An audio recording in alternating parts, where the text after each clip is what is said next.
An interview now with an exceptional man, someone who has been a great friend to Peace One Day over the years, one of the most remarkable business leaders of his generation, influencer and campaigner.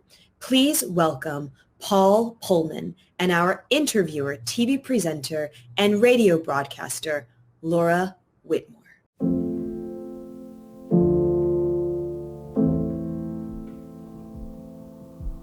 Paul, welcome. You've been a supporter of Peace One Day for almost a decade. Tell us why. What drives you? Well, thanks, Laura, for the opportunity. First of all, in 2015, we signed the Sustainable Development Goals at the UN, 193 countries, with a simple objective to irreversibly eradicate poverty and not leave anybody behind. And I'm an advocate for the UN for these Sustainable Development Goals. And goal number 16 deals with peace and justice and strong institutions. And I've always believed that that is a precondition, really, for having a functioning world. What we all need to fight for is defending the basic human values of dignity, respect, equity, compassion. And any time that we violate these values, we actually erode humanity. Mm-hmm. So it's not as much about sustainability or peace in the end, but it is about sustainable development. You know, interestingly, the world spends about 8% of its global GDP on conflict prevention and wars. That's 3 times as much as it takes to implement all these sustainable development goals and avoid the issues in the first place. We're spending over $2 trillion on military expenditure, and these numbers are going up. There's nearly as much as we can spend to solve these issues by having all girls in education, attack climate change, solve the issues of hunger and poverty. So we're at this critical moment in life, and Peace One Day brings an important focus to some of these elements and hopefully create not only the awareness, but also ensure that we finally get some common sense and spend the money where we should be spending it.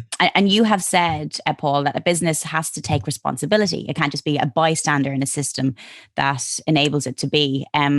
What does better look like? Well, Laura is totally right what you're saying. A World Overshoot Day this year was July 29th, which is the day that we use up more resources than the world can replenish. Every day after that, we're actually stealing from future generations. So companies doing CSR, corporate social responsibility, is simply not good enough anymore. We need to start thinking restorative, regenerative, reparative. And this is what I call in my new book that comes out in October, net positive. Companies need to move from CSR, being less bad, to RSC, responsible social corporations. I believe that for business to be successful long term, they need to show that they have a net positive impact on the world. In other words, make this a better world for all. We're seeing that many companies that have done better, actually, also during the recent pandemic, have these more sustainable, inclusive models of growth with purpose at the core. They take responsibility of that total handprint in society. They actively embrace the Sustainable Development Goals. They actually see it as one of the biggest opportunities for humanity. And interestingly, 75% of the CEOs now, by any survey that we're doing, see the Sustainable Development Goals as the greatest opportunity to design right for the future we want to have, to create jobs, to solve inequality. And you have great companies already moving in that direction. Microsoft making commitments to recuperate the carbon emissions since they started in 1975. Walmart making commitments to regenerate big pieces of forest and protect oceans. 3,000 companies making commitments to keep climate change below 1.5 degrees warming, well ahead of many of the governments, and showing that we all need to pull together, if you want to create this more inclusive world for all. And, so it's encouraging to see on the one hand, but on the other hand, we need to be very cognizant that the direction that we're going might be right, but the speed and scale which we're going is not enough. So what good looks like, in my opinion, is us all taking responsibility to ensure that we actually irreversibly eradicate poverty and do that in a more sustainable and equitable way. And that we all have a responsibility to ensure that we have this net positive impact in the world. that book that you mentioned there, Net Positive, How Courageous Companies Thrive by Giving More Than They Can Take. It is coming out in October. And, you're talking there about like the big companies and Microsoft, and it's great to kind of have all these big companies, but this is something for everybody that everybody, this Net Positive, that should take on.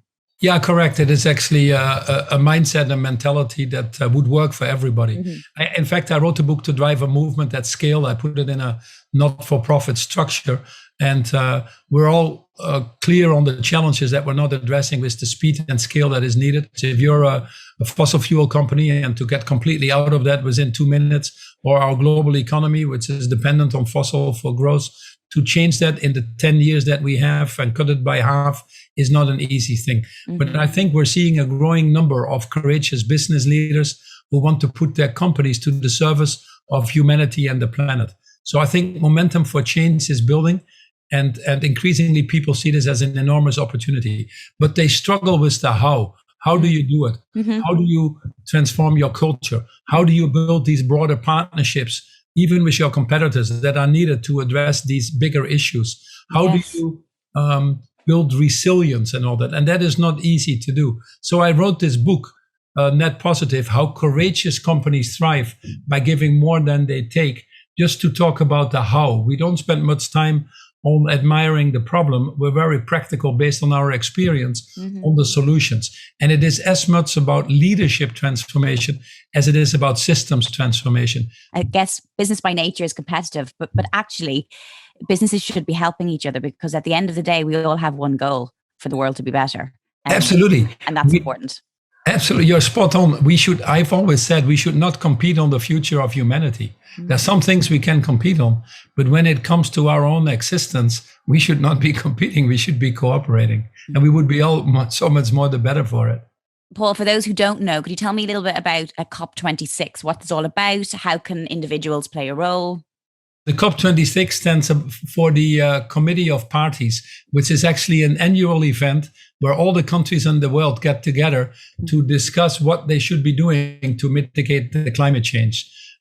We had this wonderful agreement between all the countries in Paris in 2015, where they all agreed that the situation is now so precarious that we need to take actions to stay below 1.5 degrees, which means that you have to have net zero emissions of carbon by 2050. More importantly, we're now starting to discover the urgency. The world is literally on fire, and we see the incidences and the price we pay of climate change on a daily basis. Also, by the way, affecting peace and justice. We risk having over 1 billion climate refugees if we don't take action. So the COP is this annual process where countries get together to make these commitments and put these commitments into actual plans, which are called nationally determined commitments, or sometimes called NDCs. This year, the COP is in Glasgow. It's hosted by the UK. It changes every year, but this time it's in the UK. And that is why it's so important, because in November, all the countries come together.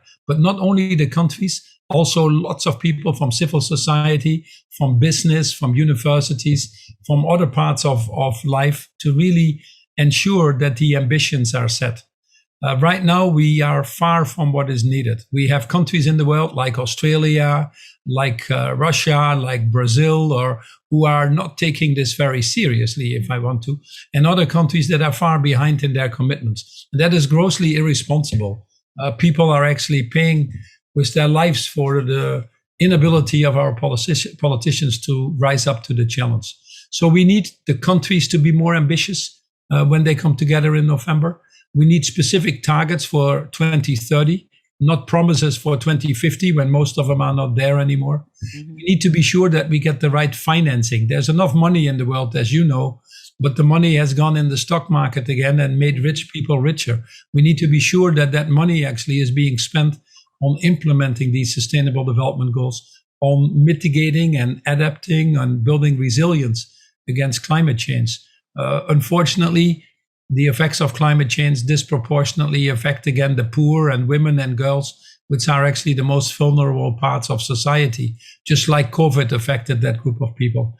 And then we need to help the developing markets. The developing markets were not really the cause of this problem. They need to grow and lift people out of poverty. We need to give them at least some financial help. really not at a very high level to ensure that they can rebuild their societies better and to be sure that they can deal with the effects of climate change. You speak so much sense. There's so much to be done. It feels sometimes overwhelming. Your book is all about the how. I want to ask you, are you hopeful? Oh, I like the word hope, Laura, and I'm glad you're mentioning that. My favorite word. I am a prisoner of hope. Mm-hmm. Often my mind tries to go to another direction, but it doesn't lead to anything. Technology is moving faster than we often realize. We can solve 90% of the challenges between now and 2030 with technology that is currently already available. The young people, 50% of the world population is below 30 years old. They're going to be 100% tomorrow. They're more purpose-driven and determined, which gives me hope. And the final thing that gives me hope is really that we're at the point where the cost of not acting is higher than the cost of acting. So that's an enormous economic opportunity. People that don't have the higher moral compass or standards will still be driven increasingly by the economics of it. Well, an absolute pleasure, Polman. Thank you so much for joining us. Thank you for your continuous work with Peace One Day. And to everyone watching, enjoy the rest of Peace Day Live. Thanks, Laura. I enjoyed it, and be safe.